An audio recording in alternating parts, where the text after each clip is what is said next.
तो ग्रेविटेशन में क्या बोले कि सबका निचोड़ है, क्योंकि पूरा हम लोग पढ़े क्या, पॉइंट मास पढ़े और एक्सटेंडेड मास पढ़े, यही दो कॉन्सेप्ट पढ़े हैं, ठीक है। और पॉइंट मास से एक्सटेंडेड मास आने में बहुत सारा एक्सेप्शन मिला था, जैसे स्प्रिंग कांस्टेंट का भी, स्प्रिंग फोर्स भी मिला कि स्प्रिंग फोर्स जो है कांटेक्ट होने के बाद भी क्या है, कंजर्वेटिव है नेचर में। ये सारा एक्सेप्शन मिला, ठीक है।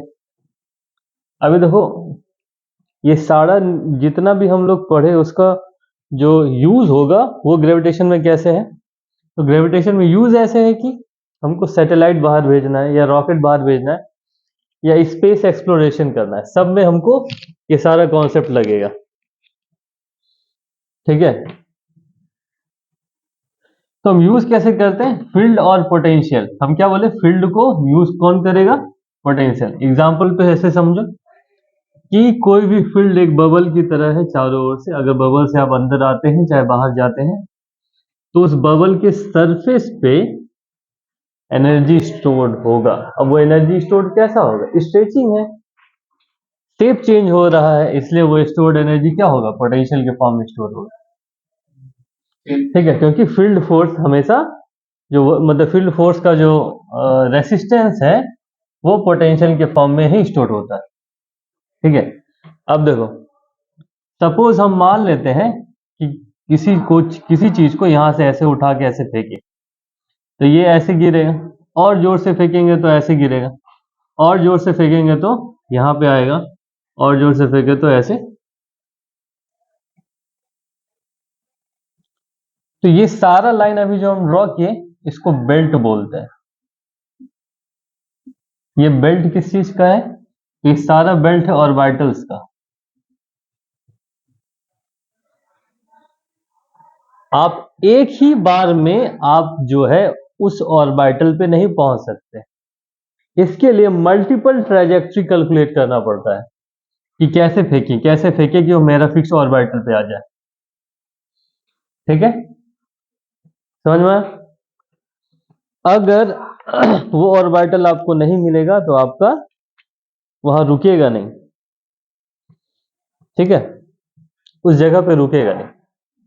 तो देखो सैटेलाइट वगैरह कैसे भेजते हैं कि सपोज मान लीजिए ग्राउंड से हम ऊपर ले गए, है ना, हमको जैसे हम फेंक ग्राउंड से बाहर ले गए, यानी क्या कहते हैं अर्थ के सरफेस से बाहर ले गए, हमको उस लेवल पे लेके जाना है जहां पे इसका ग्रेविटेशनल फील्ड इसको खींच के अंदर भी ना करे और सैटेलाइट बाहर भी ना चला जाए, क्योंकि अंदर खींचा तो कोलैप्स कर जाएगा, बाहर चला जाएगा तो स्पेस में खो जाएगा, पता ही नहीं चलेगा कहाँ है। तो वो पोजीशन, जिस पोजीशन पे ऐसा होगा उसी को हम कहते हैं,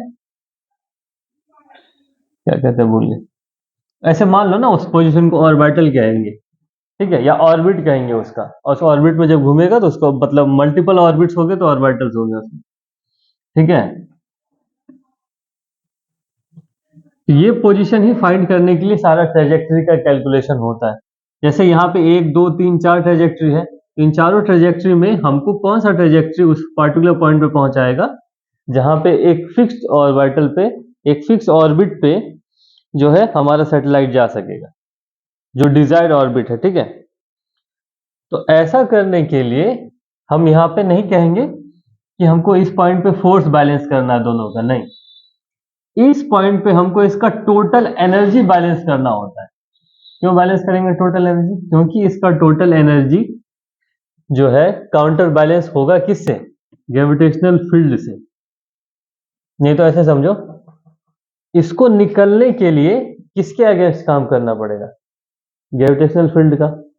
तो ग्रेविटेशनल फील्ड के अगेंस्ट जितना भी काम कर रहा है वो उस पे किस फॉर्म में स्टोर हो रहा है, पोटेंशियल एनर्जी,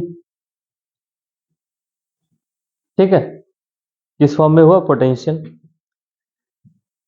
अब इसका जितना भी पोटेंशियल एनर्जी होगा उसी का कुछ हिस्सा उसको रोटेट कराएगा, अपने पोजीशन पे भी मेंटेन रखेगा, यही करेगा ना, और कुछ कर सकता है क्या, ठीक है। तो हम कहते हैं कि वो जो टोटल एनर्जी होगा जिसकी वजह से इस ऑर्बिट में ये रोटेट करेगा, उसको कहते हैं बाइंडिंग एनर्जी। ठीक है, क्या बोलेंगे उसको? Binding energy. या फोर्स नहीं कहेंगे, एनर्जी बोलेंगे। ठीक है, और बाइंडिंग एनर्जी का फॉर्मूला होगा Gmm/2r+h। ठीक है,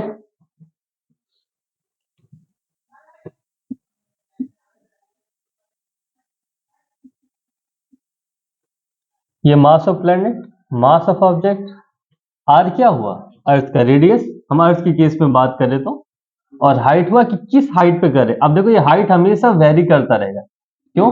क्योंकि ऑर्बिट का पोजीशन एक बार में फिक्स हो नहीं सकता, संभव ही नहीं। उस ऑर्बिट के पोजीशन का कुछ पार्टिकुलर टर्म में कहते हैं, हम भूल रहे हैं फिलहाल, लेकिन बता देंगे बाद में। ठीक है, अभी देखो अगर तुमको एक ऑर्बिट से दूसरे ऑर्बिट में जंप करना है तो कैसे करेंगे? जैसे मान लो ये एक ऑर्बिट, ये भी एक ऑर्बिट, ये भी एक ऑर्बिट। ठीक है, तुम यहां से जंप किया, इसमें पहुंचा। अब तुम यहां से यहां जाना चाहते हो तो सीधा एकदम ऑन करके इंजन वहां चले जाओगे, ऐसा नहीं होगा। तुम्हें क्या होगा? ऐसे घूमना पड़ेगा, घूमे उसके बाद इजेक्ट करोगे, फिर इस ऑर्बिट में पकड़ोगे।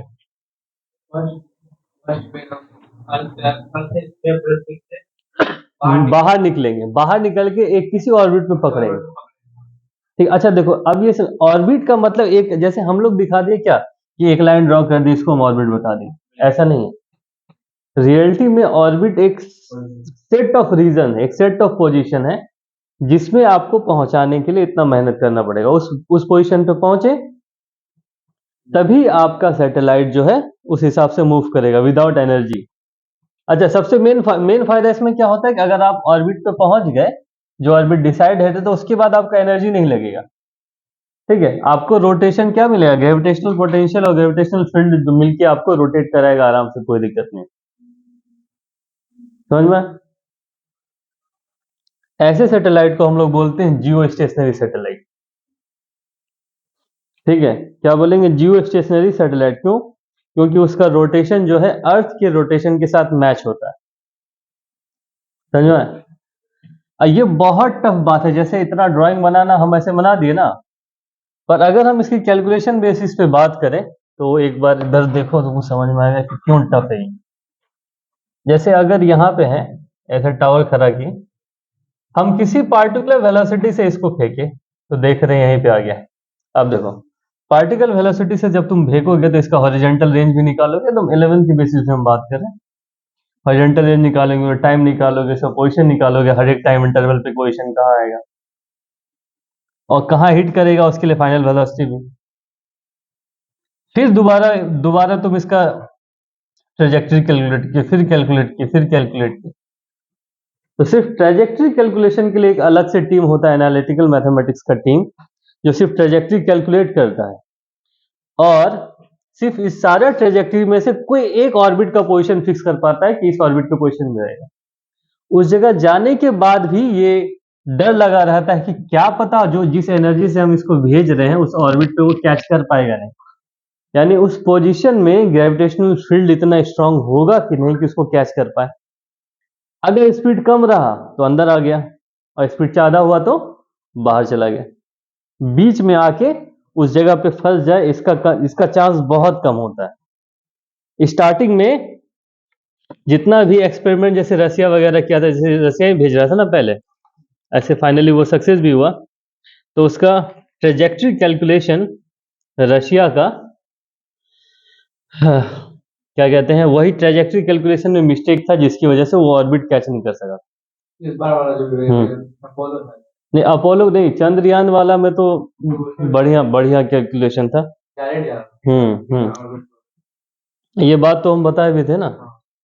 ठीक है, यूएसए की तरफ से, और सबसे पहली बार जब अपोलो मिशन हुआ था तो उसमें कोई जर्मन साइंटिस्ट था जो ये सब किया था, कैलकुलेशन ट्रेजेक्टरी फिक्स किया था।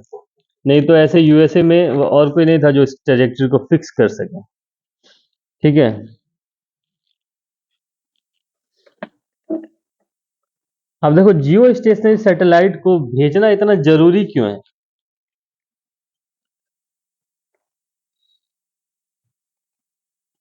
अच्छा, ऐसे मतलब पता नहीं कि ये समझ में आया, सैटेलाइट को ही भेजना इतना जरूरी क्यों है? सैटेलाइट को भेजना इंपॉर्टेंट क्यों रहता है? ठीक है, सैटेलाइट देखो, सैटेलाइट को भेजना इंपॉर्टेंट क्यों है, उससे क्या क्या काम होता है, ये तो खैर 12th का टॉपिक है, इलेक्ट्रोमैग्नेटिक रेडिएशन का। पर हाँ, हाँ, कम्युनिकेशन हो गया, क्या कहते हैं, नजर रखना हो गया, सुरक्षा से जुड़ा सारा इंतजाम जो है, ये सारा काम उससे सैटेलाइट के बेसिस पे होता है। दूसरा, इंटरनेट सर्फिंग आजकल जो हम लोग कर पा रहे हैं बिना सैटेलाइट का नहीं होता, ये भी एक बड़ा मुद्दा है। ठीक है, और वेदर फोरकास्टिंग सबसे इंपॉर्टेंट होता है इसमें, वेदर फोरकास्टिंग, नेविगेशन या और आर्मी का जो भी है कि देखना कहाँ क्या है नहीं है, वो सब। उतना हाइट पे इसीलिए कि हाइट पे ही, क्योंकि हमको पूरा अर्थ देखना है ना। ये सैटेलाइट जो भेज रहे हैं तो वो थोड़े किसी भी इंडिया का देखेगा, बाद बाकी का नहीं देखेगा। स्पेस में नो फ्लाई जोन नहीं है कहीं, जिधर से भी आपका सैटेलाइट क्रॉस कर गया आपको सिर्फ कैमरा ऑन करना है। स्पेस में नो फ्लाई जोन है क्या कहीं? कहाँ कहाँ बोलोगे नहीं उड़ सकते? हाँ तो भैया रोक के दिख जाओ ऊपर, रोको उसको, ऐसा थोड़ी है कि नहीं हो सकता है, समझा? ठीक है, उसी तरह एक सैटेलाइट होता है जिसको बोलते हैं पोलर सैटेलाइट। पोलर सैटेलाइट जैसे नाम से पता चल रहा है, ये ऐसे घूम रहा है तो ये ऐसे घूमेगा, पर कॉन्सेप्ट सबका वही है, सेम कॉन्सेप्ट है। ट्रेजेक्टरी कैलकुलेट कीजिए, ऑर्बिट का पोजीशन निकालिए, फिर वापस उसको भेजिए। वो ऐसे घूम रहा था, ये ऐसे घूमेगा।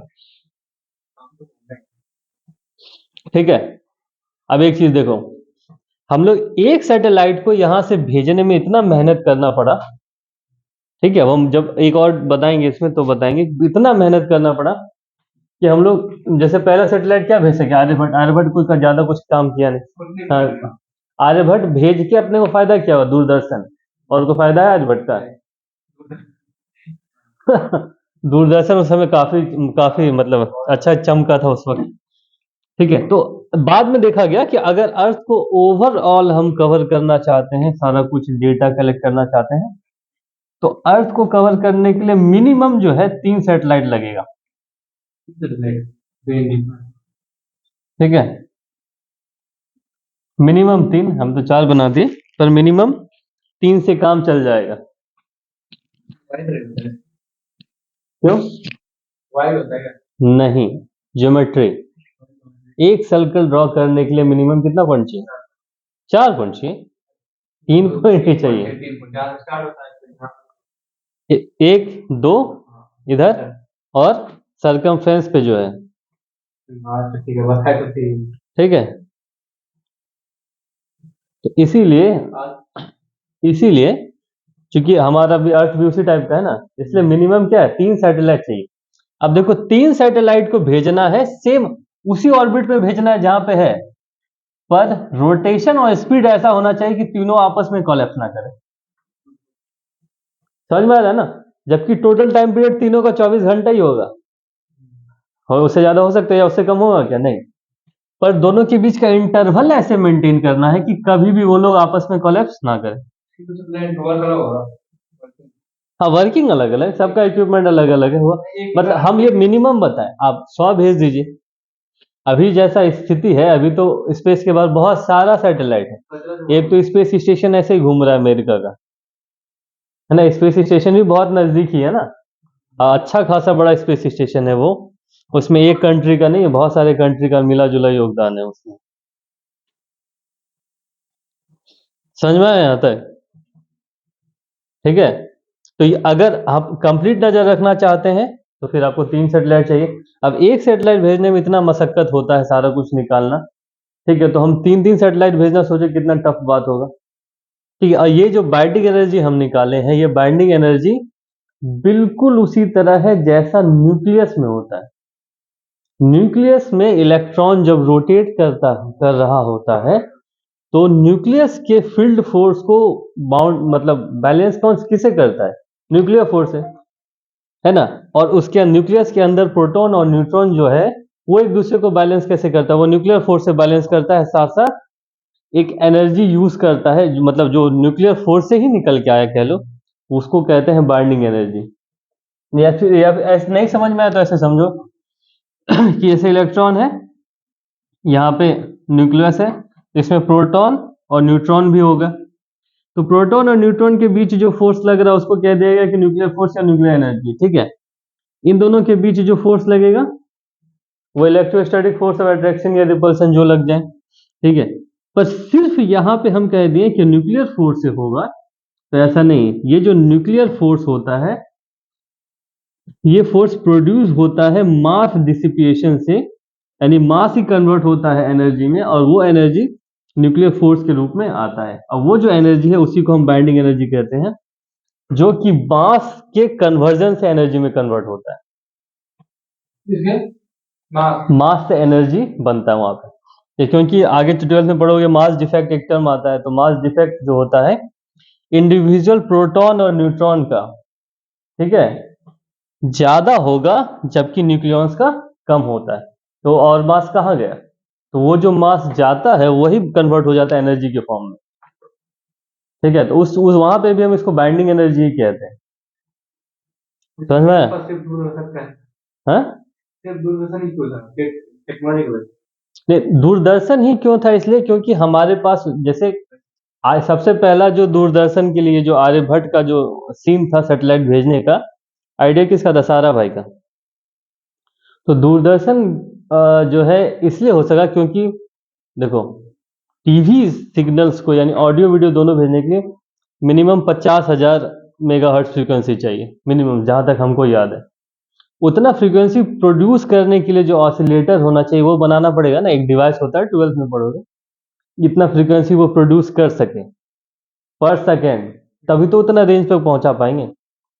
तो वो टेक्नोलॉजी उस समय उतना डेवलप नहीं था हमारे पास। सैटेलाइट को स्पेसिफिक कारण नहीं था, नहीं, इसके पीछे का हिस्ट्री तो थोड़ा दूसरा है। रीजन ये था सैटेलाइट भेजने का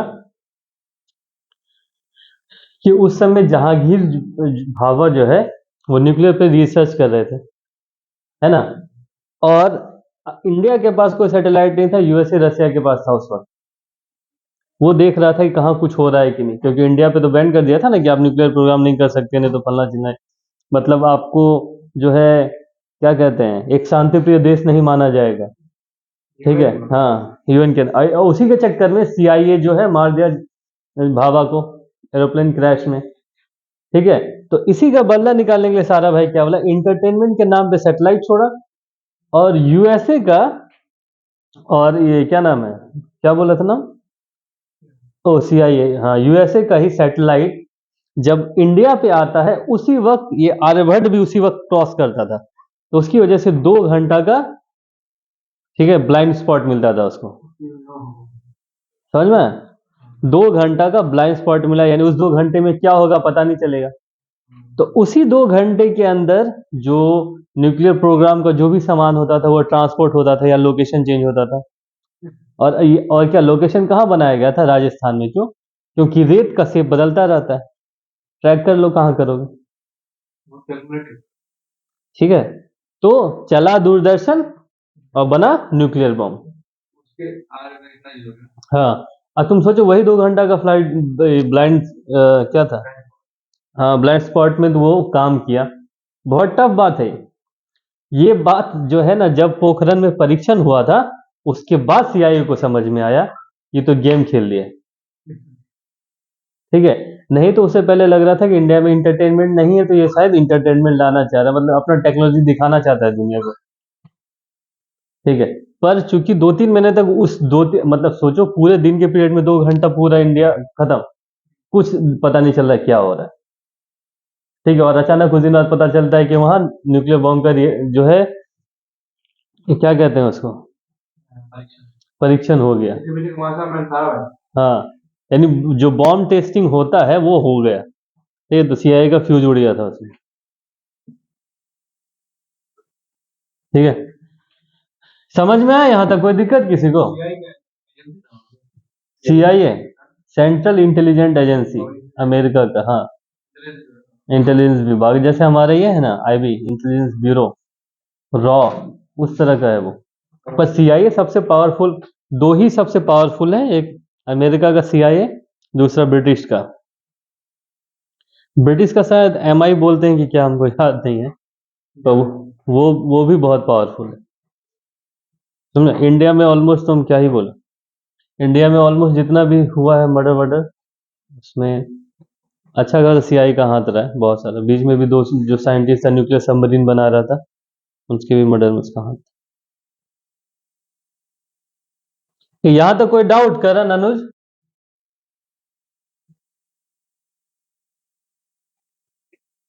करण, अनुज, ये सेटेलाइट वाला खेल पूरा समझ में आया? ये पूरा बात समझ में आया कि नहीं? इसका डेरिवेशन जो है, जिसमें एक चीज है जिसमें तुम फंसेगा कि अर्थ के रोटेशन की वजह से एक्सीलरेशन कैसे आता है, ठीक है, एंगुलर रोटेशन की वजह से एक्सीलरेशन कैसे आता है या कैसे कैलकुलेट करते हैं, बस उसमें वो डेरिवेशन हम कराएंगे, क्योंकि उस जगह पे ही अर्थ को हम एक्सटेंडेड मास मान के उसका सेंटर ऑफ मास निकालते हैं, फिर वहां पे उसका एक्सीलरेशन कैलकुलेट होता है। समझ गया ना? ठीक है, ठीक।